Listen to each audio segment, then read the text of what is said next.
और अब बात टेलीविजन के बड़े पर्दाफाश की। IBN 7 ने कल आपको दिखाया था ऑपरेशन पाकिस्तान। इंडिया 9 बजे में हमने आपको दिखाया था कैसे फौज और BSF के 200 से ज्यादा अधिकारियों के मोबाइल फोन पाकिस्तान ने हैक कर लिए हैं। हमारे खुलासे के बाद हड़कंप मचा और सबसे पहले गूगल प्ले स्टोर ने उस ऐप को हटा लिया जिसकी मदद से पाकिस्तान भारतीय सेना के अफसरों के मोबाइल में सेंध लगा रहा था। भारत सरकार ने भी जांच का ऐलान कर दिया है।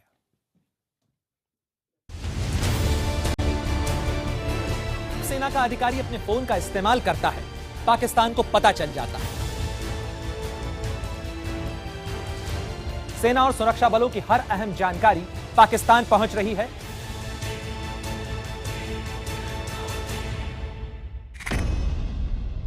IBN 7 के पर्दाफाश का बड़ा असर। ऑपरेशन पाकिस्तान से हिला हिंदुस्तान। गूगल प्ले स्टोर से हटी स्मैश ऐप नाम की ऐप। सरकार का ऐलान, होगी मामले की पड़ताल।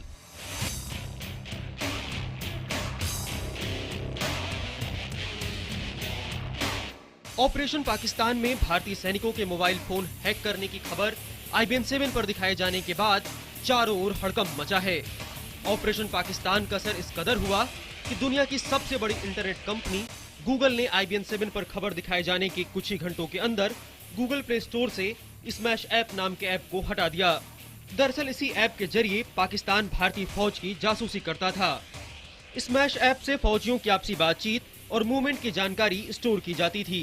इस ऐप को हटाते हुए गूगल ने अपनी प्रतिक्रिया में कहा, आपकी तरफ से ध्यान दिलाए जाने के बाद हमने उस ऐप को हटा दिया है। हम हमेशा ऐसे किसी ऐप को शामिल नहीं करते हैं जिससे हमारी पॉलिसी का उल्लंघन होता है। इसमें वो सभी ऐप आते हैं जो गैर कानूनी हो, नफरत बढ़ाने वाले हो या फिर धोखा देने वाले हो। जी हां, निश्चित तौर पर इसे IBN 7 की खबर का बड़ा असर कहा जा सकता है कि जब गूगल ने अपने प्ले स्टोर से, एंड्रॉयड प्ले स्टोर से स्मैश ऐप को हटा लिया है। यही वो ऐप था, यही वो भेदिया ऐप था जिसमें हनी ट्रैप के द्वारा भारतीय सैनिकों को टारगेट किया जा रहा था, उन्हें इस ऐप पर लाया जाता था और इस ऐप को डाउनलोड कर लेने के बाद उनका पूरा फोन, उनकी फोन बुक, उनका पूरा फोन जो है कॉम्प्रोमाइज हो जाता था और सारी सूचनाएं लगातार मॉनिटर की जा सकती थी। उधर सियासी गलियारों में भी IBN 7 के खुलासे के बाद हलचल मच गई। रक्षा मंत्री मनोहर पर्रिकर ने तो प्रतिक्रिया देने से इनकार कर दिया, लेकिन केंद्रीय दूरसंचार मंत्री रविशंकर प्रसाद ने कहा कि मोदी सरकार देश की सुरक्षा को लेकर कोई समझौता नहीं करेगी। अगर किसी तरह देश विरोधी गतिविधियां हो रही हैं, तो सरकार उसके खिलाफ कड़े कदम उठाएगी।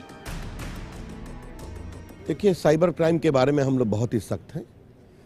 स्वयं प्रधानमंत्री जी ने कहा है ये रक्त विहीन क्रांति है। अब आपने जो स्पेसिफिक बात की है, जो आपके चैनल ने दिखाया है, इसके मैं तथ्यों की जानकारी प्राप्त करूंगा और स्वाभाविक से अगर कहीं पर पूरे सिस्टम को मजबूत करने की आवश्यकता है तो पूरे कदम उठाए जाएंगे, इस पर कोई दिक्कत नहीं है। देश की सुरक्षा से जुड़े इस मुद्दे को कांग्रेस ने सदन में उठाने की बात कही। कांग्रेस का कहना है कि इस खुलासे से साफ होता है कि देश की सुरक्षा पर कितना बड़ा खतरा मंडरा रहा है। IBN 7 ने जो खुलासा किया, मैं बधाई देता हूं और उसी की दी जानकारी पर यह कहना चाहता हूं, सुरक्षा के दृष्टिकोण से भी ठीक नहीं है। मैं समझता हूं भारत सरकार को इसका संज्ञान लेना चाहिए। IBN 7 ने अपने ऑपरेशन पाकिस्तान में खुलासा किया था कि फौज और अर्धसैनिक बलों के 200 से ज्यादा अफसरों को पाकिस्तान किस तरह भारत के खिलाफ हथियार की तरह इस्तेमाल कर रहा है। ये काम वो उनके मोबाइल फोन को हैक करके अंजाम दे रहा है। जानकारों की माने तो इस तरह संवेदनशील जानकारी लीक होना देश की सुरक्षा के लिए गंभीर चुनौती है। ये आपने ये हैशटैग निकाला स्नूप वॉर, इसका दरअसल में एक्चुअल नाम है इंफॉर्मेशन वॉरफेयर और दोनों तरफ से चलता रहता है। पहले भी इस पर नजर रखे थे, लोग पकड़े गए थे, उनको सजा मिली थी और अभी भी वो इंफॉर्मेशन काउंटर इंटेलिजेंस जिसको बोलते हैं वो इंडियन आर्मी जारी रखेगा। जब आप अपने मोबाइल फ़ोन को अपने डेस्कटॉप के साथ कनेक्ट करते हैं, वहाँ पर भी अपने ट्रेसेस छोड़ जाते हैं। अधिकांश जो एप्लीकेशन होती हैं वो गोलमोल तरीके से अपने टर्म्स एंड कंडीशंस में अपनी बातों को कहती हैं। दुर्भाग्यपूर्ण बात यह है कि अधिकांश लोग मोबाइल ऐप को डाउनलोड करने से पहले उसके टर्म्स एंड कंडीशंस नहीं पढ़ते। साफ है कि इंटरनेट की दुनिया में कई फायदे हैं तो कई चुनौतियां भी। खासकर तब जब जंग मैदान में नहीं बल्कि सटीक सूचनाएं हासिल कर वॉर रूम से लड़ी जाती हों। IBN 7 का खुलासा इसलिए और डराने वाला है क्योंकि फौजियों के मोबाइल में आतंकवादियों की घुसपैठ के अलर्ट, सेना की तैनाती की जानकारियां, हवाई उड़ानों की सूचनाएं और नेताओं के मूवमेंट की जानकारियां तक रहती हैं। यानी आतंकवादियों को फौज के हर मूवमेंट की जानकारी मिल रही है, वो भी फौजियों के ही मोबाइल से। प्रणय उपाध्याय, दिल्ली, IBN 7।